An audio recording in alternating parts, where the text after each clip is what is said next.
ꯃꯌꯥꯝꯕꯨ ꯇꯔꯥꯝꯅ ꯑꯣꯛꯆꯕꯒ ꯂꯣꯏꯅꯅ ꯄꯥꯟꯊꯣꯏ ꯃꯉꯥꯡꯅ ꯏꯀꯣꯛꯅꯣꯅ ꯈꯨꯔꯨꯝꯖꯔꯤ꯫ ꯉꯁꯤꯁꯨ ꯃꯍꯧꯁꯥꯒꯨꯝꯅ ꯃꯌꯥꯝꯒꯤꯗꯃꯛꯇ ꯅꯨꯡꯉꯥꯏꯔꯕ ꯐꯨꯡꯒꯥ ꯋꯥꯔꯤ ꯑꯃ ꯄꯨꯗꯨꯅ ꯂꯥꯛꯆꯔꯤ꯫ ꯋꯥꯔꯤ ꯑꯁꯤꯕꯨ ꯊꯥꯕꯤꯔꯛꯄꯅ ꯃꯣꯅꯤꯀꯥ ꯔꯣꯏ꯫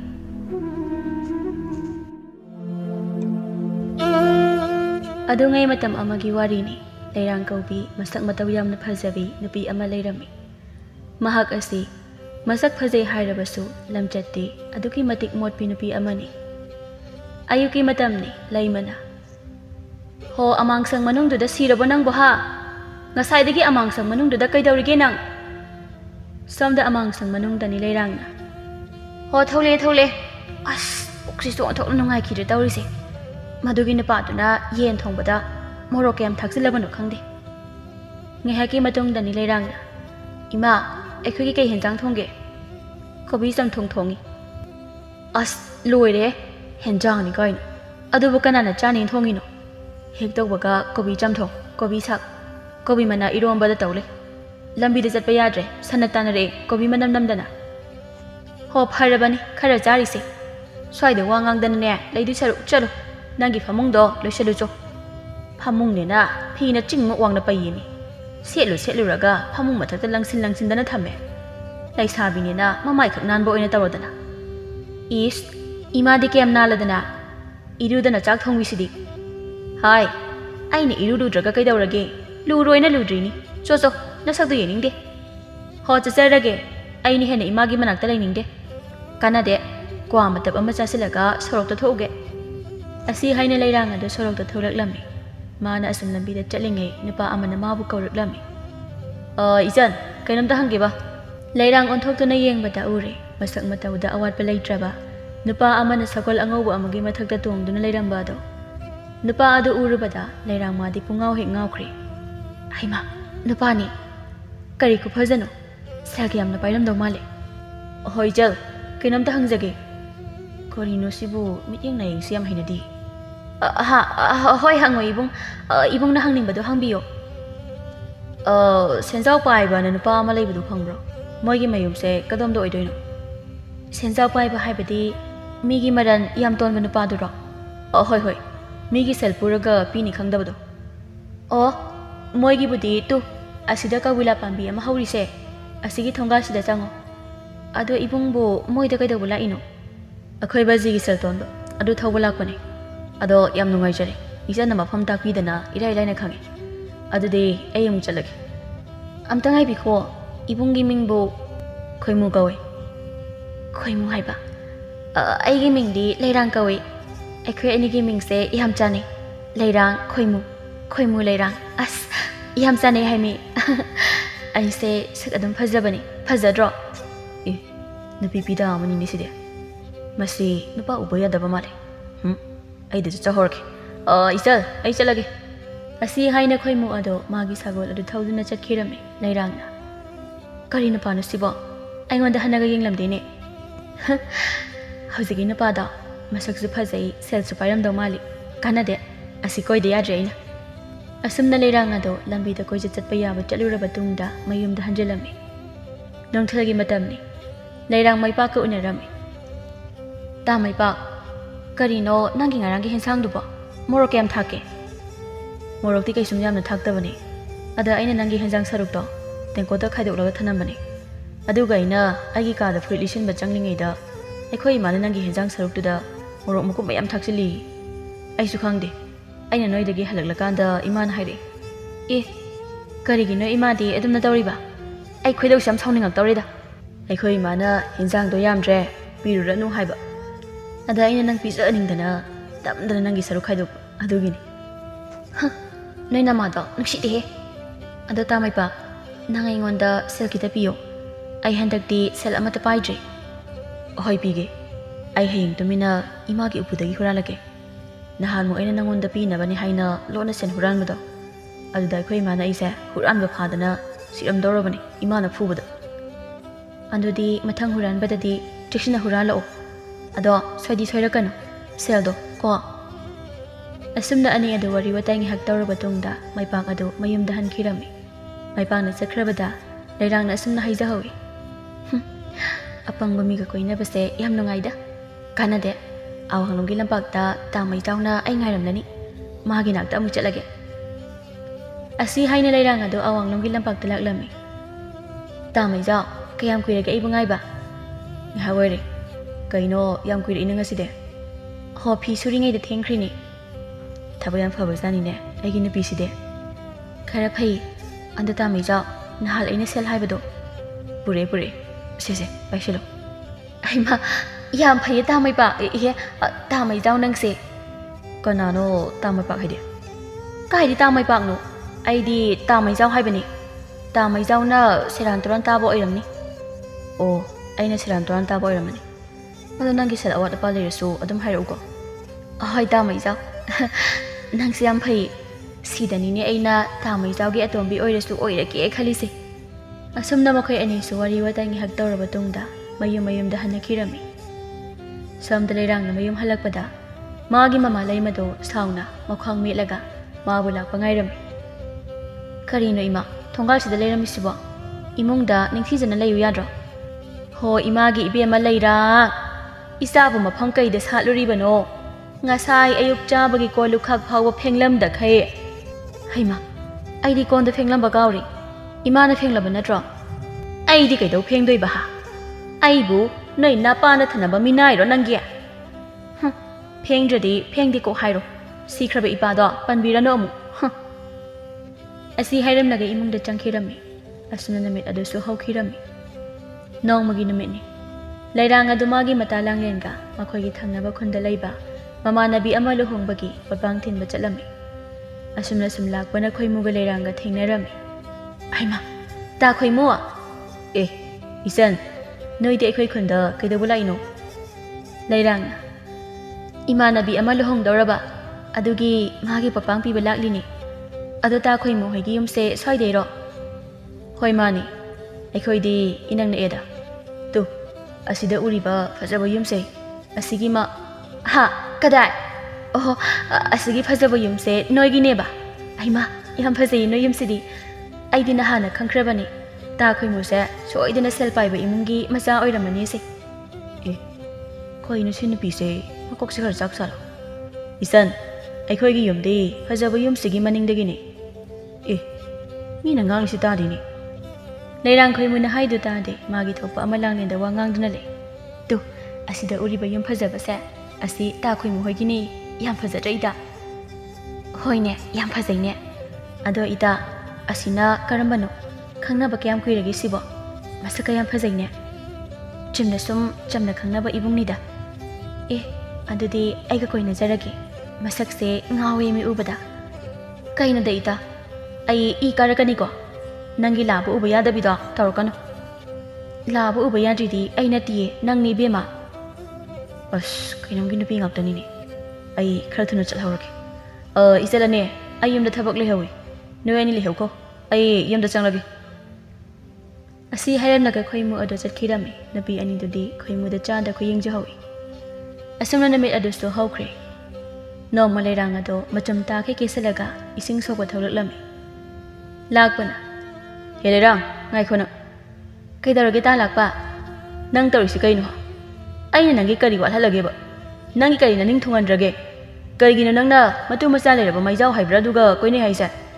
ꯏ ꯀꯅꯥꯅ ꯍꯥꯏꯔꯤꯕ ꯑꯗꯨꯗꯤ ꯇꯥ ꯂꯥꯛꯄꯗ ꯑꯩꯒꯤ ꯃꯔꯨꯞ ꯇꯣꯂꯄꯤꯁꯛꯅ ꯍꯥꯏꯔꯛꯏꯅꯤ ꯇꯥ ꯂꯥꯛꯄ ꯃꯤꯅ ꯍꯥꯏꯔꯒ ꯄꯪꯊꯥ ꯊꯥꯖꯕꯤꯔꯨꯅꯨ ꯑꯩꯈꯣꯏ ꯑꯅꯤ ꯅꯨꯡꯁꯤꯅꯕ ꯑꯁꯤꯗ ꯀꯂꯛꯇꯅ ꯍꯩꯖꯤꯜꯂꯤꯅꯦ ꯑꯗꯨꯒꯤ ꯇꯣꯂꯄꯤꯁꯛ ꯍꯥꯏꯕ ꯅꯨꯄꯥꯗꯣ ꯃꯥꯅ ꯑꯩꯉꯣꯟꯗ ꯅꯨꯡꯁꯤ ꯄꯥꯝꯃꯦ ꯍꯥꯏꯕꯗ ꯑꯩꯅ ꯑꯩꯒꯤꯗꯤ ꯇꯥ ꯂꯥꯛꯄ ꯂꯩꯖꯔꯦ ꯍꯥꯏꯔꯨꯕꯒꯤ ꯃꯥꯅ ꯊꯑꯣꯏꯅ ꯑꯩꯈꯣꯏ ꯑꯅꯤ ꯀꯥꯏꯅꯅꯕ ꯁꯤꯜꯂꯤꯅꯦ ꯑꯦ ꯀꯔꯤꯕ ꯈꯪꯅꯤ ꯃꯥꯒꯤ ꯇꯣꯂꯄꯤꯁꯛ ꯍꯥꯏꯕ ꯂꯝꯕꯣꯛ ꯃꯥꯟꯕꯗꯣ ꯍꯦꯔꯥ ꯃꯥꯅ ꯑꯩꯒꯤ ꯂꯩꯔꯥꯡꯒꯤ ꯃꯔꯝꯗ ꯐꯠꯇꯕ ꯋꯥꯒ ꯍꯥꯏꯖꯤꯜꯂꯗꯅ ꯃꯆꯤꯟ ꯑꯊꯤꯕꯗꯣ ꯈꯣꯟꯗ ꯍꯥꯞꯆꯤꯜꯂꯒ ꯁꯨꯗꯠꯀꯦꯕ ꯃꯥ ꯇꯤꯟꯅꯔꯨꯅꯨ ꯅꯪꯒꯤ ꯑꯗꯨꯒꯨꯝꯕ ꯃꯕꯨꯛ ꯁꯦꯡꯗꯕ ꯃꯔꯨꯞꯇꯣ ꯑꯗꯣ ꯇꯥ ꯂꯥꯛꯄ ꯍꯥꯎꯅꯦ ꯀꯔꯤ ꯍꯥꯏꯅꯤꯡꯒꯦ ꯁꯦꯜꯒ ꯌꯥꯎꯔꯛꯄ꯭ꯔꯣ ꯌꯥꯎꯔꯛꯂꯗꯤ ꯑꯩ ꯑꯃꯨꯛꯇ ꯄꯨꯖꯍꯧꯒꯦ ꯅꯨꯃꯤꯗꯥꯡꯒꯤ ꯆꯦꯡ ꯑꯃꯠꯇ ꯂꯩꯍꯧꯗ꯭ꯔꯦ ꯏꯁ ꯃꯆꯤꯟ ꯃꯆꯥ ꯑꯁꯤꯅ ꯁꯦꯜ ꯄꯨꯖꯒꯦ ꯀꯥꯏꯅ ꯍꯥꯏꯔꯗꯅ ꯄꯨꯗ꯭ꯔꯁꯨ ꯑꯗꯨꯝ ꯄꯤꯔꯒ ꯂꯣꯏꯔꯦ ꯅꯍꯥꯟꯈꯩꯁꯨ ꯑꯗꯨꯝ ꯄꯤꯔꯤꯗꯨꯅꯤ ꯅꯪꯁꯦ ꯌꯥꯝ ꯅꯨꯡꯁꯤꯌꯦ ꯇꯥ ꯂꯥꯛꯄ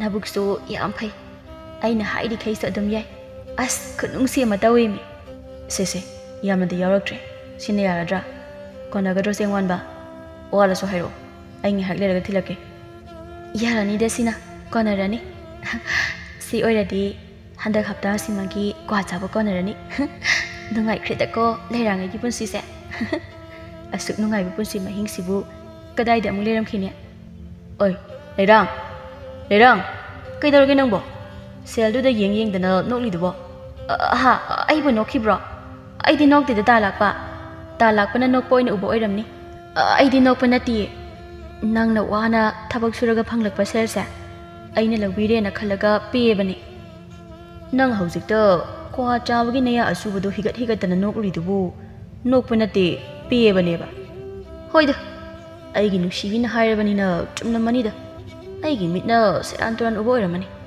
ꯑꯗꯨꯅꯦ ꯇꯥ ꯂꯥꯛꯄꯅ ꯁꯦꯔꯥꯟ ꯇꯨꯔꯥꯟ ꯎꯕꯅꯤ ꯑꯗꯣ ꯑꯩ ꯑꯃꯨꯛ ꯆꯠꯂꯒꯦ ꯏꯃꯥꯅꯅꯦ ꯏꯁꯤꯡ ꯁꯣꯛꯄ ꯊꯣꯛꯈ꯭ꯔꯒ ꯍꯜꯂꯛꯇꯦ ꯍꯥꯏꯔꯝꯂꯅꯤ ꯑꯁꯨꯝꯅ ꯅꯨꯃꯤꯠ ꯑꯗꯨꯁꯨ ꯍꯧꯈꯤꯔꯝꯃꯤ ꯅꯣꯡꯃꯒꯤ ꯅꯨꯃꯤꯠ ꯑꯃꯅꯤ ꯈꯣꯏꯃꯨ ꯑꯗꯣ ꯁꯦꯟꯖꯥꯎ ꯄꯥꯏꯕ ꯍꯣꯏꯗ ꯁꯦꯜ ꯊꯧꯕ ꯂꯥꯛꯂꯝꯃꯤ ꯅꯨꯃꯤꯠ ꯑꯁꯤꯗꯁꯨ ꯂꯩꯔꯥꯡꯒ ꯈꯣꯏꯃꯨꯒ ꯊꯦꯡꯅꯔꯝꯃꯤ ꯑꯩꯃ ꯇꯥ ꯈꯣꯏꯃꯨꯁꯦ ꯑꯩꯈꯣꯏ ꯈꯨꯟꯗ ꯑꯃꯨꯛ ꯂꯥꯛꯏꯅꯤ ꯑꯩꯅ ꯀꯣꯏꯔꯤꯕ ꯅꯨꯄꯥꯈꯩꯁꯦ ꯁꯦꯜꯗꯤ ꯂꯣꯏꯅ ꯄꯥꯏ ꯍꯥꯏꯕꯕꯨ ꯃꯁꯛꯇꯤ ꯑꯃꯠꯇ ꯐꯖꯗꯦ ꯑꯗꯨꯕꯨ ꯇꯥ ꯈꯣꯏꯃꯨꯁꯤꯗꯤ ꯃꯁꯛꯁꯨ ꯐꯖꯩ ꯁꯦꯜꯁꯨ ꯄꯥꯏ ꯀꯥꯟꯅꯗꯦ ꯉꯁꯤꯗꯤ ꯑꯩ ꯃꯉꯣꯟꯗ ꯅꯝꯗꯅ ꯆꯦꯟꯈ꯭ꯔꯒꯦ ꯅꯠꯇ꯭ꯔꯗꯤ ꯐꯪꯍꯧꯗꯕ ꯇꯥꯔꯦ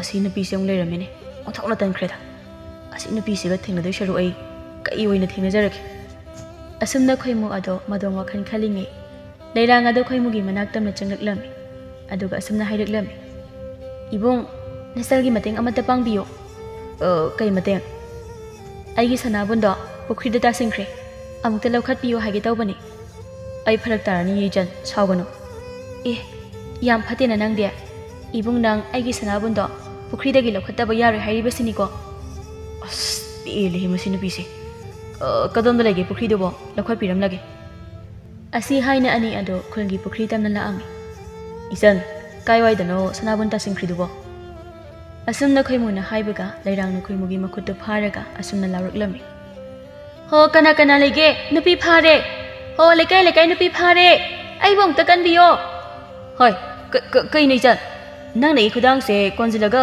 ꯀꯟꯅ ꯂꯥꯎꯔꯤꯗꯨ ꯀꯩꯒꯤꯅꯣ ꯃꯤꯅ ꯇꯥꯔꯒ ꯑꯩ ꯁꯣꯏꯗꯅ ꯁꯤꯕ ꯇꯥꯔꯦ ꯍꯦ ꯋꯥ ꯌꯥꯝ ꯉꯥꯡꯒꯅꯨ ꯅꯪ ꯋꯥ ꯉꯥꯡꯗꯕꯅ ꯅꯪꯒꯤ ꯑꯐꯕ ꯑꯣꯏꯅꯤ ꯑꯁꯤ ꯍꯥꯏꯔꯝꯂꯒ ꯂꯩꯔꯥꯡ ꯑꯗꯣ ꯑꯃꯨꯛ ꯂꯥꯎꯕ ꯍꯧꯏ ꯍꯣ ꯑꯩꯕꯨ ꯑꯃꯨꯛꯇ ꯀꯟꯕꯤꯌꯣ ꯀꯅꯥ ꯂꯩꯒꯦ ꯑꯩꯕꯨ ꯅꯨꯄꯥꯁꯤꯒꯤ ꯃꯈꯨꯠꯇꯒꯤ ꯑꯃꯨꯛꯇ ꯀꯟꯕꯤꯌꯣ ꯑꯁꯨꯝꯅ ꯂꯩꯔꯥꯡꯅ ꯂꯥꯎꯕ ꯑꯗꯨ ꯇꯥꯕꯗꯒꯤ ꯃꯅꯥꯛ ꯅꯛꯄꯗ ꯂꯩꯔꯝꯕ ꯃꯤꯑꯣꯏꯁꯤꯡ ꯑꯗꯣ ꯆꯦꯟꯁꯤꯟꯅꯔꯛꯂꯝꯃꯤ ꯅꯨꯄꯥ ꯑꯃꯅ ꯍꯦ ꯅꯨꯄꯥ ꯅꯪ ꯌꯥꯝ ꯐꯥꯎꯕ꯭ꯔꯣ ꯅꯨꯄꯤ ꯑꯉꯥꯡꯗ ꯀꯔꯟ ꯇꯥꯔꯤ ꯀꯩꯒꯤꯅꯣ ꯍꯅꯨꯕꯤ ꯑꯃꯅ ꯀꯩꯅꯣ ꯅꯨꯄꯥꯁꯦ ꯅꯨꯄꯤꯁꯤꯅ ꯐꯥꯕꯤꯔꯕ ꯃꯥꯜꯂꯤꯅꯦ ꯏꯕꯦꯝꯃ ꯅꯪꯕꯨ ꯅꯨꯄꯥꯗꯨꯒꯤ ꯈꯨꯗꯥꯡꯗ ꯀꯣꯜꯂꯤꯗꯨ ꯊꯥꯗꯣꯛꯎꯅꯦ ꯀꯩꯅꯣ ꯑꯕꯣ ꯑꯩꯒꯤꯁꯦ ꯅꯨꯄꯥꯁꯤꯅ ꯑꯩ ꯐꯥꯔꯤꯅꯦ ꯅꯪꯒꯤꯗꯨꯕꯨ ꯅꯨꯄꯥꯁꯤꯅ ꯅꯪ ꯐꯥꯔꯤꯅꯦꯕ ꯑꯣ ꯑꯩꯗꯤ ꯅꯪꯅ ꯅꯨꯄꯥꯗꯨꯒꯤ ꯄꯥꯝꯕꯣꯝꯗ ꯌꯣꯡꯅ ꯌꯨꯕꯤ ꯀꯣꯟꯕꯗꯧꯅ ꯀꯣꯟꯕꯗꯨꯗ ꯅꯪꯅ ꯐꯥꯔꯤꯕꯣꯏ ꯅꯤꯡꯉꯨꯔꯦ ꯅꯨꯄꯥ ꯑꯃꯅ ꯍꯦ ꯅꯨꯄꯥ ꯀꯩꯒꯤꯅꯣ ꯅꯪꯅ ꯅꯨꯄꯤ ꯑꯁꯤꯕꯨ ꯐꯥꯒꯦ ꯊꯧꯔꯥꯡꯂꯤꯕꯗꯤ ꯈꯨꯔꯥ ꯍꯥꯏꯒꯗ꯭ꯔꯥ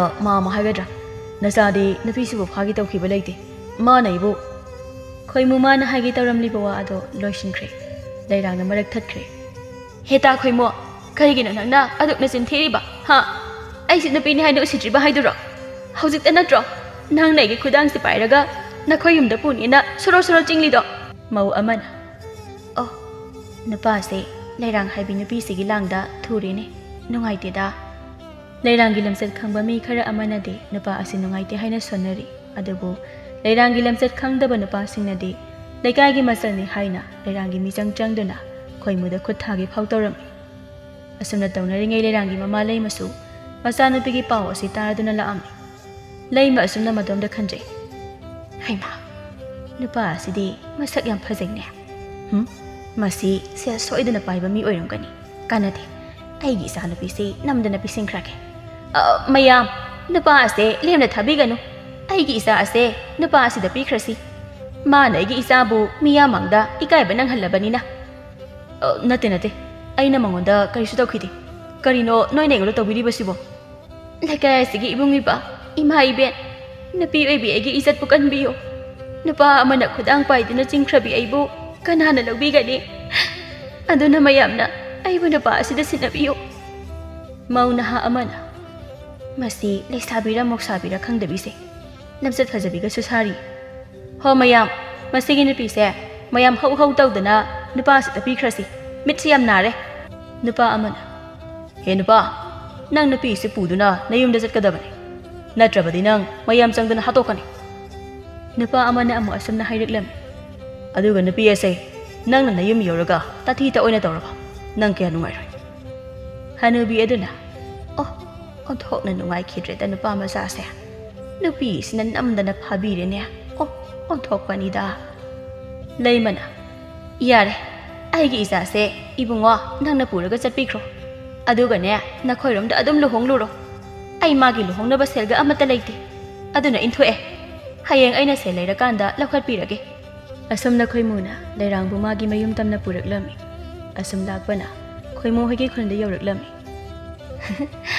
ngasi dagidi ayum phajabada leiba phanglani sida tanaba aina kaya wana sinkiba asumna khoimu magi mayumda leirang bu puduna changlaklami kaino namanabagi yumdaro nang nei pusilisa nate aigi yumdani law changasi mungda e sangon manba yumse nangiro asi haina leirang adu khoimugi mayum mamangda leiriba phajaba yum aduda makhut thillaga asumna haireklami kaino nangbu nahan mukti asida uriba yum phajaba sini hakidaine ai kaida haikrage aidi yum phajaba asigi maningda leiba yumdudagi ni hairaga nangna tadabi nang thopa wa pangangda nganglaga leikibani kaino haisibo aigi wakhala lamlaba sel paiba mini na tawraga lare chudana ba ama oiramlaba he ai hosma yumda thilu aidi kaidobagi thindoiba chatke hairaga na nathan chachako nupi ni kaina tawbu yam ngam nupa aibu namdana pharaga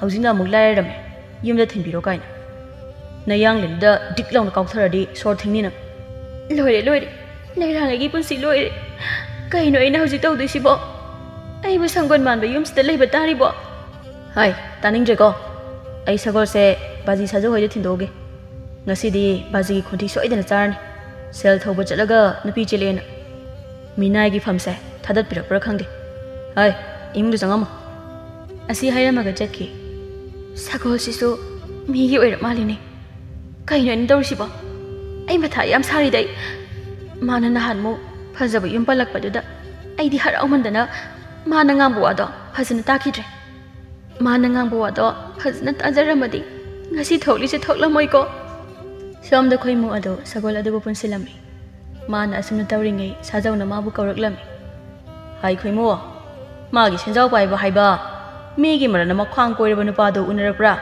aigi seldu piraklabo baje ai senjaw paibaga amata unaraktre e korige khoimu thokiba thodok pamba sajawda tamlami hoish nangi nupididi lairoi dawri onthokna ngamkhreda adubu karidi upai lei numit afaba ama yenglaga nang bajina nakhoi ani bu luhongbirage aduga nangi yumda so khara semjilasi asumda asum haukibana khoimu amadi leirang se luhonglami leirang ga hana koinaramba napa singdudi sel sumangja leirang su phangauda pendana taksi sonarami khoimu se leirang ga asum laiminaraklabani na leirang bu nungsiraklam adubu leirang di khoimu bu sel pai di haina nungsiba ngamlamde nongmagi numitni nupi tabro se hijang nabi se loksili lokse leirang adu saunu imungdagi tholaklaga asumna hairaklami leira abadi chakhomda kok pusin bayadro aingonda mu loksili lo haidraso haima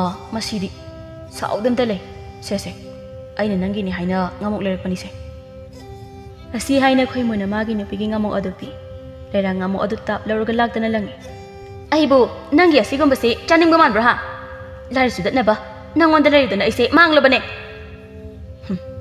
leirang yare nang alugi wahaido haranugo aina hairakladi nangna buni nuksini aina sum nuksina luna tawibasida nangai gi ithak kadawre taning de amata nang jakro nangi na sakto ubadane ai khoidause pangsaudo saugatli fare chalake ai baji hogi labukta sampol khoirugadabane horen ai halakpada chakto loisalam asi hayam laga chaki leirang mana ngasai hundokiba ngamo adu amu khonjilami aduga cha duna imungda changki tawriba pumba khoimuna lona yenglami tawri siang masibu magi lamsase karamna semdoktuno khangre tawrise ꯅꯣꯡꯃ ꯅꯣꯡꯃꯒꯤ ꯅꯨꯡꯁꯤꯕꯅ ꯁꯨꯝ ꯍꯦꯜꯂꯛꯏꯕ ꯑꯁꯨꯝꯅ ꯅꯨꯃꯤꯠ ꯑꯗꯨꯁꯨ ꯍꯧꯈꯤꯔꯝꯃꯤ ꯑꯁꯨꯝꯅ ꯑꯁꯨꯝ ꯍꯧꯈꯤꯕꯅ ꯈꯣꯏꯃꯨ ꯑꯃꯗꯤ ꯂꯩꯔꯥꯡꯁꯨ ꯂꯩꯃꯅ ꯂꯧꯈꯠꯄꯤꯔꯝꯃꯤ ꯂꯩꯔꯥꯡ ꯍꯧꯖꯤꯛꯇꯤ ꯃꯄꯥꯝꯗ ꯆꯪꯊꯣꯛ ꯆꯪꯁꯤꯟ ꯌꯥꯕꯗꯒꯤ ꯃꯄꯥꯝꯗ ꯇꯣꯏꯅ ꯇꯣꯏꯅ ꯆꯠꯂꯝꯃꯤ ꯑꯗꯨꯒ ꯂꯩꯔꯥꯡ ꯑꯗꯨ ꯃꯥꯒꯤ ꯅꯨꯄꯥ ꯈꯣꯏꯃꯨ ꯈꯪꯍꯟꯗꯅ ꯑꯇꯣꯞꯄ ꯈꯨꯟꯗꯒꯤ ꯄꯨꯛꯆꯥꯎ ꯀꯧꯕ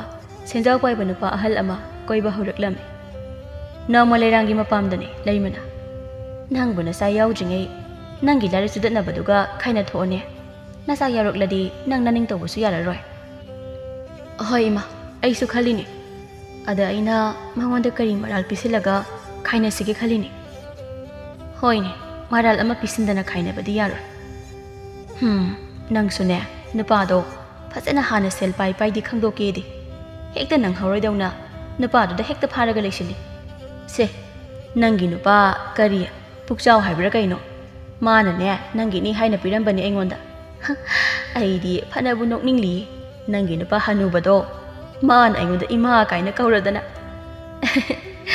ꯃꯤ ꯃꯅꯦꯝꯅꯦꯅ ꯀꯧꯖꯔꯤꯅꯤ ꯀꯩꯅꯣ ꯂꯤꯛꯁꯤꯗꯤ ꯌꯥꯝ ꯐꯖꯩ ꯁꯦ ꯏꯃꯥ ꯑꯩꯒꯤ ꯉꯛꯁꯝꯗ ꯁꯤꯔꯛꯑꯣ ꯑꯁꯨꯝꯅ ꯃꯃꯥ ꯃꯆꯥ ꯑꯗꯨ ꯋꯥꯔꯤ ꯁꯥꯟꯅꯔꯝꯃꯤ ꯂꯩꯔꯥꯡꯒꯤ ꯃꯃꯥ ꯂꯩꯃꯁꯨ ꯑꯌꯥꯕꯤ ꯅꯨꯄꯤꯅꯤ ꯃꯆꯥꯅꯨꯄꯤ ꯑꯗꯨꯗ ꯃꯌꯥ ꯅꯨꯄꯥ ꯑꯗꯨ ꯁꯦꯜ ꯄꯥꯏꯔꯝꯗ꯭ꯔꯕꯅꯤꯅ ꯈꯥꯏꯅꯔꯣ ꯍꯥꯏꯅ ꯏꯟꯁꯤꯜꯂꯝꯃꯤ ꯅꯨꯃꯤꯠ ꯑꯁꯤꯒꯤ ꯅꯨꯃꯤꯗꯥꯡ ꯋꯥꯏꯔꯝꯗꯅꯤ ꯈꯣꯏꯃꯨ ꯋꯥꯅ ꯊꯕꯛ ꯍꯜꯂꯛꯂꯝꯃꯤ ꯅꯨꯄꯤ ꯏꯁꯤꯡ ꯈꯨꯖꯥꯏ ꯑꯃꯇ ꯄꯨꯊꯣꯔꯛꯑꯣ ꯏꯁꯥꯁꯦ ꯋꯥꯕꯅ ꯁꯤꯔꯦ ꯍꯩꯃꯥ ꯅꯨꯄꯤ ꯇꯥꯕ꯭ꯔꯣꯃꯤ ꯅꯪꯕꯣ ꯋꯥꯔꯤ ꯇꯧꯔꯤꯁꯦ ꯋꯥꯖꯔꯁꯨ ꯉꯁꯤꯗꯤ ꯑꯩ ꯌꯥꯝ ꯅꯨꯡꯉꯥꯏ ꯑꯩꯅ ꯑꯩꯒꯤ ꯅꯨꯄꯤꯒꯤ ꯈꯨꯗꯣꯞ ꯑꯃ ꯁꯥꯕꯤꯕꯁꯦ ꯃꯥꯅ ꯎꯔꯕꯗꯤ ꯁꯣꯏꯗꯅ ꯍꯔꯥꯎꯖꯔꯅꯤ ꯑꯁꯨꯝꯅ ꯈꯣꯏꯃꯨ ꯃꯥꯒꯤ ꯅꯨꯄꯤꯕꯨ ꯀꯧꯖꯩ ꯑꯗꯨꯕꯨ ꯊꯣꯛꯂꯛꯃꯟꯗ꯭ꯔꯕꯗ ꯈꯣꯏꯃꯨ ꯏꯃꯨꯡꯗ ꯆꯪꯗꯨꯅ ꯃꯥꯒꯤ ꯅꯨꯄꯤꯕꯨ ꯊꯤꯔꯝꯃꯤ ꯇꯥꯟꯖꯥꯗꯨꯗ ꯊꯣꯡꯒꯥꯜꯂꯣꯝꯗꯒꯤ ꯂꯩꯔꯥꯡꯅ ꯆꯪꯂꯛꯄꯗ ꯎꯔꯝꯃꯤ ꯅꯪꯗꯤ ꯀꯗꯥꯏ ꯆꯠꯂꯨꯔꯤꯕ ꯏꯄꯥꯝꯗ ꯏꯃꯥ ꯎꯅꯔꯨꯕ ꯅꯪꯕꯨ ꯆꯠꯀꯦ ꯈꯣꯠꯀꯦ ꯍꯥꯏꯔꯝꯅꯕ ꯆꯠꯂꯨ ꯌꯥꯗ꯭रो ꯃꯇꯝꯁꯤ ꯌꯦꯡꯉꯨ ꯅꯨꯃꯤꯠ ꯃꯌꯨꯝ ꯆꯪꯈ꯭ꯔꯕꯅꯤ ꯈꯔ ꯉꯟꯅ ꯍꯜꯂꯛꯎ ꯌꯥꯗ꯭रो ꯍꯜꯂꯛꯅꯤꯡꯕ ꯃꯇꯝꯗ ꯍꯜꯂꯛꯀꯅꯤ ꯅꯪꯒꯤ ꯅꯊꯧ ꯅꯠꯇꯦ ꯀꯨꯁꯤꯅꯦ ꯑꯩꯒꯤ ꯅꯪ ꯁꯤꯗꯤ ꯏꯕꯦꯝꯃ ꯑꯁꯤ ꯍꯥꯏꯅ ꯈꯣꯏꯃꯨꯅ ꯂꯩꯔꯥꯡꯗ ꯌꯦꯡꯂꯨꯕꯗ ꯂꯩꯔꯥꯡꯒꯤ ꯉꯛꯁꯝꯗ ꯁꯤꯔꯤꯕ ꯂꯤꯛ ꯑꯗꯨ ꯎꯔꯛꯂꯝꯃꯤ ꯀꯥꯏꯗꯒꯤ ꯂꯤꯛꯅೋ ꯅꯪꯅ ꯁꯤꯗꯨꯕꯣ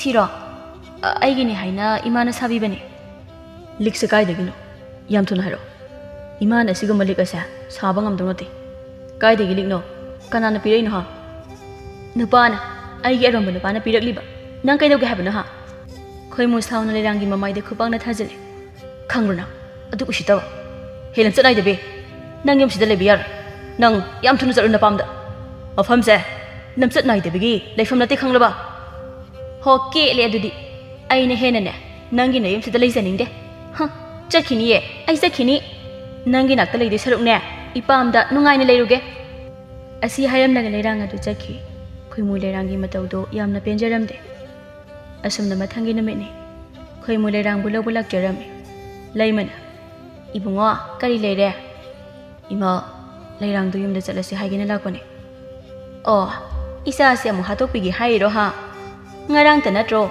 ꯅꯪꯅ ꯏꯆꯥꯁꯦ ꯆꯩꯐꯝ ꯅꯥꯏꯅ ꯐꯨꯔꯛꯇꯅ ꯍꯧꯒꯠ ꯀꯥꯡꯈꯠ ꯉꯝꯗꯗꯅ ꯂꯩꯔꯤꯁꯦ ꯏꯃꯥ ꯑꯗꯨꯅ ꯑꯣꯏꯗꯕ ꯋꯥ ꯍꯥꯏꯕꯤꯒꯅꯨ ꯍꯣꯏ ꯑꯩꯁꯨ ꯑꯁꯥꯎꯕꯅ ꯍꯦꯟꯃꯟꯗꯅ ꯈꯨꯄꯥꯛꯅ ꯑꯃꯨꯔꯛꯇꯤ ꯊꯥꯈꯤ ꯑꯗꯨ ꯅꯠꯇꯕ ꯑꯍꯦꯟꯕꯗꯤ ꯑꯩ ꯃꯉꯣꯟꯗ ꯀꯔꯤꯁꯨ ꯇꯧꯈꯤꯗꯦ ꯏꯃꯥ ꯉꯔꯥꯡꯒꯤ ꯊꯧꯗꯣꯛ ꯑꯗꯨꯒꯤꯗꯃꯛꯇ ꯅꯌꯥꯅ ꯂꯥꯜꯂꯦ ꯍꯥꯏꯖꯔꯤ ꯂꯩꯔꯥꯡꯕꯨ ꯑꯩꯉꯣꯟꯗ ꯁꯤꯟꯅꯕꯤꯌꯨ ꯑꯩ ꯃꯥꯕꯨ ꯄꯨꯗꯨꯅ ꯆꯠꯆꯈ꯭ꯔꯒꯦ ꯏꯃꯥ ꯀꯔꯤ ꯂꯩꯔꯥꯡꯕꯨ ꯑꯩꯉꯣꯟꯗ ꯁꯤꯟꯅꯕꯤꯌꯨ ꯀꯥꯏꯗꯅ ꯍꯥꯏ ꯆꯠꯂꯨ ꯌꯥꯝ ꯊꯨꯅ ꯑꯩꯒꯤ ꯏꯆꯥꯁꯦ ꯅꯪꯅ ꯇꯥꯅꯤꯡꯂꯒ ꯇꯥꯟ ꯂꯧꯅꯤꯡꯂꯒ ꯂꯧ ꯇꯧꯕ ꯌꯥꯕ꯭ꯔꯣ ꯍꯥꯏ ꯆꯠꯂꯨ ꯌꯥꯝ ꯊꯨꯅ ꯅꯁꯛꯇꯨ ꯌꯦꯡꯅꯤꯡꯗꯦ ꯏꯀꯥꯏ ꯈꯪꯗꯕꯁꯤꯗꯤ ꯑꯁꯨꯝꯅ ꯈꯣꯏꯃꯨꯅ ꯃꯅꯦꯝꯗ ꯃꯥꯒꯤ ꯅꯨꯄꯤ ꯂꯩꯔꯥꯡꯕꯨ ꯄꯨꯔꯒꯦ ꯍꯥꯏꯕꯗ ꯂꯩꯃꯅ ꯌꯥꯕ ꯀꯧꯕ ꯂꯩꯔꯝꯗꯦ ꯑꯗꯨꯒꯤ ꯃꯍꯨꯠ ꯈꯣꯏꯃꯨꯕꯨ ꯊꯤꯅ ꯆꯩꯗꯨꯅ ꯇꯥꯟꯊꯣꯛꯂꯝꯃꯤ ꯈꯣꯏꯃꯨꯁꯨ ꯃꯤꯑꯣꯏꯕ ꯀꯧꯕꯅꯤꯅ ꯏꯀꯥꯏꯕ ꯍꯥꯏꯕꯗꯨ ꯈꯪꯕꯅꯤꯅ ꯂꯩꯃꯒꯤ ꯃꯤꯆꯩ ꯑꯗꯨ ꯇꯥꯕ ꯉꯝꯗ꯭ꯔꯗꯨꯅ ꯃꯥꯁꯨ ꯃꯐꯝ ꯑꯗꯨ ꯊꯥꯗꯣꯛꯂꯝꯂꯒ ꯃꯌꯨꯝꯗ ꯍꯟꯈꯤꯔꯝꯃꯤ ꯑꯁꯨꯝꯅ ꯑꯁꯨꯝ ꯍꯧꯈꯤꯕꯅ ꯈꯣꯏꯃꯨꯒ ꯂꯩꯔꯥꯡꯒ ꯈꯥꯏꯅꯕ ꯊꯥ 5ꯃꯨꯛ ꯐꯥꯔꯛꯂꯝꯃꯤ ꯅꯣꯡꯃꯒꯤ ꯅꯨꯃꯤꯠꯅꯤ ꯂꯩꯔꯥꯡꯅ ꯇꯥ ꯄꯨꯛꯆꯥꯎ ꯑꯩꯕꯨ ꯅꯈꯣꯏꯒꯤ ꯌꯨꯝꯗ ꯀꯔꯝ ꯀꯥꯟꯗ ꯄꯨꯁꯤꯟꯕꯤꯗꯣꯏꯅꯣ ꯅꯪꯅꯕꯨ ꯌꯥꯔꯗꯤ ꯉꯁꯤꯃꯛ ꯄꯨꯁꯤꯜꯂꯁꯨ ꯄꯨꯁꯤꯜꯂꯒ ꯂꯣꯏꯔꯦꯗꯅ ꯂꯩꯔꯥꯡ ꯃꯇꯣꯝꯇ ꯑꯁꯨꯝꯅ ꯈꯟꯖꯔꯝꯃꯤ ꯍꯧꯖꯤꯛꯇꯤ ꯑꯩ ꯃꯧꯒꯤꯁꯤꯡꯗ ꯆꯠꯂꯨꯔꯕꯅꯤꯅ ꯁꯦꯜ ꯄꯥꯏꯕ ꯅꯨꯄꯥꯁꯨ ꯄꯥꯛꯅ ꯐꯪꯉꯔꯣꯏ Aduna masigi pukangba hanuba sida adum leirake. Kanade ngasi hekta magi tung ingkrage. Ta pukjau ngasi hekta aibu nangi yumda pusinbiro. Hoi hoi adudi chalasi. Asi haina pukjau na leirangbu magi yumda puraklami. Pukjau gi yum yorabada pukjau gi napi masa mamau masu loina thoraklami. Napi Masay nangi nanaw napi oidorabani imungda pusinbiyuse. Pukjau gi napi landoni adu sauna sumna haireklami. Kari haiba hanuraba nasu phanglaba nangna nachagumi napi asi senaklini ne. Nate hanuba nangi chahi do kaya surage nang khangrabo. Kaina do napi nungshibada bu chahi khaibra. Ai sei mapan thongda hanurabasu aigi wakhal thamoi sidi pura pakhangni ne. Oh nang asi nungai ni. Hai isa sa napa se saru teng na ba phudi wa mukta aduga ne mapa gumba amada selak liba tawngami nupi se masi masu ai thabak tawge asi haina landoni na leirangbo masam khoida lammi leirang migi mayum oibana makhusu hanba ngamjaramde haluragana leiriba landoni gi masa mamau sengna mabu phuni khangbagi leirang puksaw bu kau kau duna kapchai ta puksaw nangi nupi sina aigi samse loina phoidat pire ai bangta kan biyo ta pukjau hai nupia thadrone adamaina tongnun hei hai imausa nama se khamune nama ton gi masam si yen matu phoi bedong no phoidat pire mi hai landoni nang gun naun pigi masam do phoibi no me pukjau gi mamau nupi singdu pukjau na leirang gi damak ta pakhachaba do ubada lona lona no om aduga manembu khamjilami pukjau gi masa napa hanna sumna haireklami baba Paba gi nupi atom bise yumse thamba yaro mina khangnarak tringai yam thon thindokso ekhoi lekai gi mamang da sopa ngamaroi ekhoi hamni kai ji ko koi no nei pa gi bunga nangbo kai do bagi nama ton se thindok toino nupi chelak bu kai gi ikai toino hai moksa nama ton se imung da pusin biu se angang amana bubo bubugi nupi atom biti bubok ton tare ko hai taneng de angang ni gaina hai nupa nang yum sida leibi yar napi ase thindok trabadi ne nang yum sida leibi yar hairi basini ko yum sida legi hairabadi nang napi je thindok ko aduga ne napi je thindok oi hairaga na nupa nang yum sida leibi yar kaina da napi nang so adudi henman ro yum se aigi ne aigi ku si tawbada nang na thingba na tiklo puksaw gi ofam adu tabada ngasai degi tuminare ramba puksaw gi masana pa yaima makok sakpa adu asumna haireklami ngasi aina I kara dine Ipa haibelete, ima haibelete. Kutum na sudan hat ni ko. Ai horok lage.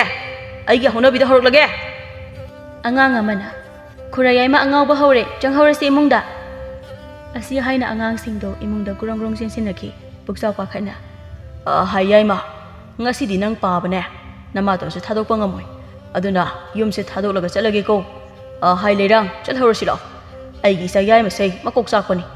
Aduna kuina leirabadi ibani ne soidina siba tare ngai ko aigi kadagi sel singdu purakhige asomna puksaw na leirangbo magi marup amagi mayumda puduna laklami puksaw gi maruki yumadoda tha gi selfie duna leike haina hainarami somda su leirangi leikaida leirang ado hanuba nupa amada chenkre habagi paw ado tanaraklami asomna matamdi asum haujinki matam khradi leirang yam nungaina leirami puksaw gi mayumdagi purakpa sel khara aduna chaning bada cha setning bada set tawduna aduba tha ahungi matungdadi puksaw gi sel adu loikhi badagi makhoi ani adu yamna waraklami nongmagi numitni hanuba pukangba nang bana yumda chalaga sel khar lawso haibane nang rasawna pangdi se kai gi noba nang yumdogi mapu natro laiba lantham singdo nangi natro ha as kamai ni yumdu da chalu doino ne ai gi isa yai mamokok chakpaduna ai hek lakpada singjang na yanen tawraga leire sida koina kamaina changba ngamdoino ai su yumdu da changning lini ne ai gi nupi landoni do yam nuksirei maadi ai bu yam luna tawi bani aduga nangdi ai bu minai dona sijine nuksida landoni ngasidi ai gi isa isu singdo yam uninglei kari haba na hojike do kai haba na hanuba amutaga han hairong ne ha ai kem haide ko ai kem ta haijade ko asumna namit adu so haukirami nongmagi namit amani puksaw gi na pilandoni ado yam kananare haiduna paula ami leira ai yumda chaluke Nanggi nasido yam kana nari. Ayubuda sonduna leire hai. Aduna amukta unarukhige. Haima, adudi yam phare. Nangna ise anaba hangba chatpada nangi sanalpa sel ngakta yawe haiba paksida puro. Purakani soidre. Aidi hala aragi khalaka sida. Kai haibano? Kaishum haideda. Ai chaleko. Asumna puksaw sumagi nupi landonigi anaba hangba chatkirami. Aduba namit asidagi puksawdi leirangi manakta amu hana lakhidre. Magi hanagi imung manunga nungaini laikhirami. Leirangna puksawgi mamanabada puksaw bula o haiduna kauhalui. Aduba puksawdi la o haiba yakhidre. Tada, ta puksaw do kari hairak lage. Ibema, ma amuk hana nangi nakta laro. Mayumda masa masu konduna leirage hairine. Kari haiba? Khangi, ay moigi mayumda da chatlaga lan taruge. Ibema, chatlunuda. Puksawgi masa nupa yai mado, adu kainum tawbani. Nangbu amuk hatpikini. Hoine, adu susumini tada. Ta puksawgi masa yai mado. Mado masing wasal amata we haibane. Asumna leirang adu puksawgi mayumda chatpasu ngamlamde. Matamdi asum hauki. Leirang so haujikti migi mayumda laiba adu selfie dabana maram oiraga. Maabu yum adudagi tanthorami. Imagi nakta amu halage. Kuire, imagu unadabasu. Asi khana leira mapam lamdamda halaklami. Aduba mana asum lakpada khulgi mi sing namangonda yeng duna asum nangangnarami. Mau amana. Haima, leirang se nahake mangubado hala amalini. Mau amana amu. Mapagumba hanuba amaga thani ahumang luraga amu hale. Mamai se ikai bisu khangdene. Aidi phajarabani do haina thekatanaga su chatli. Kaino, aikhoi lekai gi mau suningdabi singsina aingonda yenglaga murum solisiba. Asi khana masu mayumgi thongkanda changlaklami. Aduba makhoigi sumang thelong adudi napini isong songjinduna leirami. Haima, aikhoi masi leita jalo. Sumanga se muktoi beloire napi singsina. Ima, ai lae. Haima, thongside mapalomda lolina. Kai sakharjano khoi madubo. Awang lunggi ima bukta hanglukhige.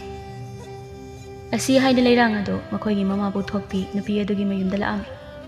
Aduga mama kadai chaki haina hanglami. Leira, namado nang nupa hanuba aduda chenkhiba ikui dana. Yam kana narami. Aduga laikat naba ngamdana. Aikhoi mayambu thadokduna chakre. Nangwanda pau pigadabasu nangi leifom khangdabanina adum pikhidre. Ha, imabo.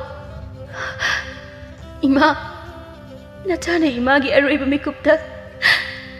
Imagi nagta leite haina waraunuko ima.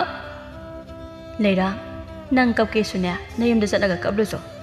Nang imabong na hairise nang lana khangana. Aikhoi ibunga masado tumli adugini. Leirang adu kaptuna chatkirami.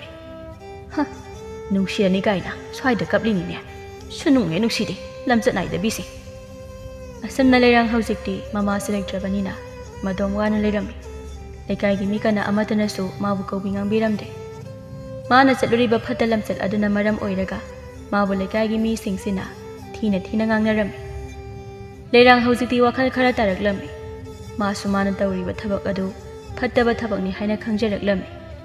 Aigi punsise isana lekha tanaba sinjabane. Nupi oina poklaga nupi ama oibagi phajaba lichat pamba thadoktuna selbuda mi hauruba.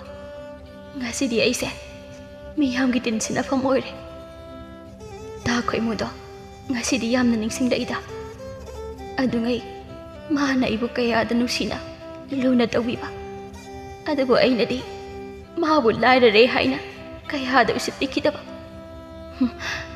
Ai ta khoi muda lale haina magi makhong kontuna haijaruki. Asi khana leirang ado manakta leba phi ado lauduna mamai mamit ado khomjenduna khoimugi mayum tamna laami. Ngahaki matung leirang khoimugi thongal de thonglere. Ure khoimugi yum ado handagi khara safarami.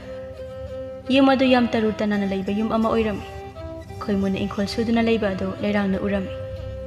Leirang khoimugu ujabada mathamoi ado harauje. Adubu yum adudagi masak matau phajarabi mauna ha ama tholaklami.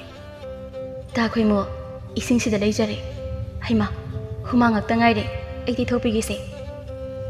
Asi haina napi aduna khoimugi chentharaklliba humang sing ado napi adugi phijina ꯇꯞ ꯇꯞ ꯅꯞꯊꯣꯛꯄꯤ ꯇꯧꯔꯤꯕ ꯄꯨꯝꯕ ꯂꯩꯔꯥꯡꯁꯨ ꯎꯔꯝꯃꯤ ꯅꯨꯡꯁꯤꯈ꯭ꯔꯦꯗ ꯑꯩꯒꯤ ꯅꯨꯄꯤꯁꯦ ꯑꯁꯤ ꯍꯥꯏꯅ ꯈꯣꯏꯃꯨ ꯃꯥꯒꯤ ꯅꯨꯄꯤꯒꯤ ꯃꯅꯥꯇꯣꯟ ꯑꯗꯨꯗ ꯁꯤꯛꯏ ꯇꯥ ꯈꯣꯏꯃꯨꯁꯤꯗꯤ ꯑꯗꯣ ꯆꯥꯛ ꯂꯣꯏꯔꯦ ꯆꯥꯅꯕ ꯇꯧꯔꯁꯤ ꯂꯥꯛꯑꯣ ꯂꯥꯛꯑꯣ ꯏꯃꯨꯡꯗ ꯆꯪꯉꯁꯤ ꯑꯁꯤ ꯍꯥꯏꯅ ꯈꯣꯏꯃꯨ ꯑꯃꯗꯤ ꯃꯥꯒꯤ ꯅꯨꯄꯤ ꯑꯗꯨꯒ ꯏꯃꯨꯡꯗ ꯆꯪꯈꯤꯔꯝꯃꯤ ꯂꯩꯔꯥꯡ ꯃꯃꯤꯠꯇꯒꯤ ꯃꯄꯤ ꯇꯥꯅ ꯈꯣꯏꯃꯨꯗ ꯌꯦꯡꯖꯍꯧꯏ ꯇꯥ ꯈꯣꯏꯃꯨ ꯅꯪꯗꯤ ꯂꯝꯂꯥꯟꯕꯤ ꯑꯃꯒ ꯄꯨꯟꯁꯤ ꯂꯩꯄꯨꯟ ꯁꯦꯝꯗꯨꯅ ꯅꯨꯡꯉꯥꯏꯅ ꯂꯩꯔꯝꯂꯕ ꯏꯔꯥꯜꯅ ꯏꯄꯣꯠ ꯐꯥꯔꯕꯤ ꯑꯩꯗꯤ ꯅꯪꯒꯤ ꯃꯥꯡꯗ ꯂꯦꯞꯇꯨꯅ ꯑꯩ ꯂꯥꯟꯈ꯭ꯔꯦ ꯍꯥꯏꯕꯒꯤ ꯊꯧꯅꯥ ꯑꯗꯨ ꯂꯩꯇ꯭ꯔꯦ ꯑꯩꯅ ꯅꯪꯕꯨ ꯅꯨꯡꯁꯤꯔꯛꯂꯕ ꯀꯥꯟꯁꯤꯗ ꯅꯪꯗꯤ ꯂꯝꯂꯥꯟꯕꯤ ꯀꯅꯥꯒꯤ ꯑꯣꯏꯔꯝꯂꯦ